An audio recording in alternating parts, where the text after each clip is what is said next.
ఇంట్లోకి పిచ్చుకలు రావడం అనేది శుభమా అశుభమా తెలుసుకుందాం.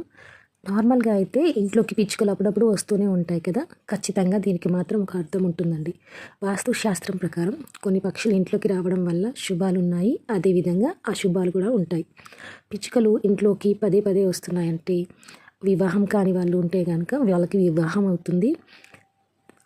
వివాహమైన వాళ్ళు ఉంటే వాళ్ళకి మంచి సంతానము, ఇంకా వాళ్ళకి ఎలాంటి ప్రాబ్లమ్స్ అయినా మనీ సంబంధించిన ప్రాబ్లమ్స్, జాబ్ సంబంధించిన ప్రాబ్లమ్స్ ఉంటే అవి కూడా క్లియర్ అయ్యి వాళ్ళకి త్వరలోనే రాజభోగాన్ని అనుభవించబోతున్నారని వాళ్ళ పూర్వీకుల పిచ్చుకల రూపంలో ఇంట్లోకి వచ్చి వాళ్ళకి శుభాన్ని తెలియజేస్తారన్నట్టు.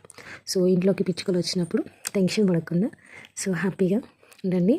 గడియాలు మొదలైంది అనుకొని హ్యాపీగా ఉండండి. ఎక్కువ వరకు ఒకవేళ పిచ్చుకలు కనుక మళ్ళీ కనిపిస్తుంటే వాటికి కొంచెం వాటర్, ఫుడ్ పెట్టడానికి ట్రై చేయండి. అంతే. Thanks for watching.